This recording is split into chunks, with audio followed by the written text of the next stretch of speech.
പറയാതെ വന്നത്? സ്കൂളിലൊരു മീറ്റിംഗ് ഉണ്ടായിരുന്നേ, അപ്പൊ ഞാൻ അതിന് ഇപ്പൊ അവര് സ്കൂൾ വിട്ടിട്ട് വരുന്ന നേരം കൊണ്ട് എനിക്ക് അവിടെ ചോറുണ്ടിട്ട് പോയാ മതി. അയ്യോ, ചോറൊന്നും എടുക്കണ്ട. ഒരു പുതിയൊരു റെസിപ്പി വെച്ചുണ്ടാക്കിയ മാങ്ങ അച്ചാറാ. ഇന്ന് ടേസ്റ്റ് നോക്കിയിട്ട് എങ്ങനെ ഉണ്ടെന്ന് പറ.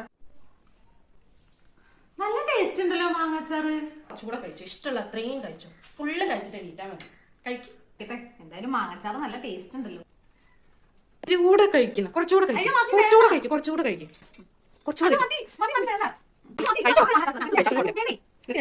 കുറച്ചുകൂടെ ഉണ്ടാക്കി. ഇതിപ്പോ നമുക്ക് തീർന്നില്ലേ? കുഴപ്പമില്ല. ഇതിപ്പോ ഈ ഡിസംബറിലെ വെക്കേഷൻ വരില്ലേ, അപ്പൊ ഞാൻ തോനെ ഉണ്ടാക്കി തരാം. ഞാൻ നടക്കട്ടെ. മുഴുവനും തീർന്നു. ഒരു തുള്ളില്ലാന്ന് തീർന്നു എന്ന് പറയാ. അയ്യോ വേണ്ട, എനിക്ക് വേണ്ടിയിരുന്നില്ല. അതല്ല, തന്നോട്ടേക്ക് മാറാ പറഞ്ഞിട്ട് ഇങ്ങനെ തീർന്നു.